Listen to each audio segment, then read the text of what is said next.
ഇന്നത്തെ റെസിപ്പി ഊണിൻ്റെ കൂടെയോ അല്ലെങ്കിൽ സദ്യയുടെ കൂടെയൊക്കെ സെർവ് ചെയ്യാൻ പറ്റിയ ട്രഡീഷണൽ ആയിട്ടുള്ള പുളിശ്ശേരിയുടേതാണ്. ഉണ്ടാക്കിയെടുക്കാൻ നല്ല എളുപ്പമാണ്. അപ്പോൾ എങ്ങനെയാണ് ഈ ഒരു പുളിശ്ശേരി തയ്യാറാക്കുന്നതെന്ന് നോക്കാം. അതിനു മുന്നേ ആയിട്ട് ചാനൽ സബ്സ്ക്രൈബ് ചെയ്യാത്തവരുണ്ടെങ്കിൽ സബ്സ്ക്രൈബ് ചെയ്യാൻ മറക്കരുത്.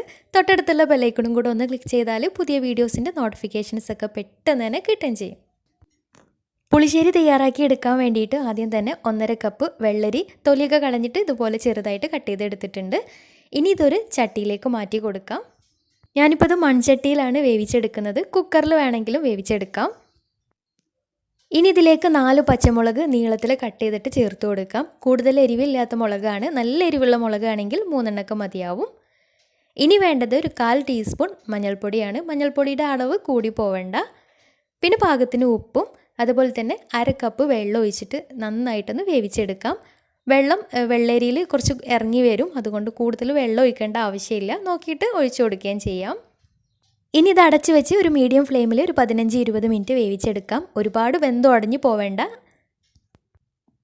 അപ്പോൾ വെള്ളരി അവിടെ വെന്ത് വരുന്ന സമയം കൊണ്ട് ഇതിലേക്ക് ഒരു അരപ്പ് റെഡിയാക്കി എടുക്കണം. അപ്പോൾ അതിന് വേണ്ടിയിട്ട് ഒരു ബൗളിലേക്ക് 3/4 കപ്പ് തേങ്ങ ചിരകിയതും ഒരു 1/4 ടീസ്പൂൺ ചെറിയ ജീരകവും അതുപോലെ തന്നെ 2 പച്ചമുളകും എടുത്തിട്ട് മിക്സിയുടെ ജാറിൽ ഇട്ടിട്ട് നന്നായിട്ടൊന്ന് അരച്ചെടുക്കണം.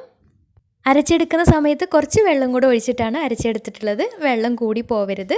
അപ്പോൾ ഈ ഒരു സമയം വെള്ളരിയൊക്കെ നന്നായിട്ട് വെന്ത് കിട്ടിയിട്ടുണ്ട്. ഇനി ഇതിലേക്ക് നന്നായിട്ട് അരച്ചെടുത്തിട്ടുള്ള ഈ ഒരു പേസ്റ്റ് ഇതിലേക്ക് ഒഴിച്ചു കൊടുക്കാം. എന്നിട്ട് നന്നായിട്ട് മിക്സ് ആക്കി എടുക്കാം. ഈ ഒരു സമയത്ത് ഉപ്പൊക്കെ പാകമാണോ നോക്കിയിട്ട് പാകത്തിന് ഉപ്പ് ചേർത്ത് കൊടുക്കാം. ഇനി ഇതിലേക്ക് ചേർത്ത് കൊടുക്കേണ്ടത് 1/2 കപ്പ് തൈരാണ്. അധികം പുളിയുള്ള തൈര് എടുക്കരുത്. ഒരു മീഡിയം പുളിയുള്ള തൈരാണ് ഇതിലേക്ക് വേണ്ടത്. നല്ല കട്ട തൈരാണ് എടുത്തിട്ടുള്ളത്. അപ്പോൾ ഈ ഒരു തൈര് മിക്സിയുടെ ജാറിലിട്ടിട്ട് ഒന്ന് അടിച്ചെടുത്തതിന് ശേഷമാണ് കറിയിലേക്ക് ഒഴിച്ചു കൊടുക്കുന്നത്. അപ്പോൾ കറി ഒന്ന് തേങ്ങ ചേർത്തിട്ട് ഒന്ന് തിളച്ച് വരുന്ന സമയത്താണ് തൈര് ഇതിലേക്ക് ചേർത്ത് കൊടുക്കേണ്ടത്. തൈര് ഒഴിച്ചു കൊടുക്കുന്ന സമയത്ത് ഫ്ലെയിം ഓഫ് ചെയ്തിട്ട് വേണം തൈര് ചേർത്ത് കൊടുക്കാൻ വേണ്ടിയിട്ട്. തൈര് ചേർത്തിട്ട് പിന്നെ രണ്ടും കൂടെ തിളച്ച് പോവരുത്.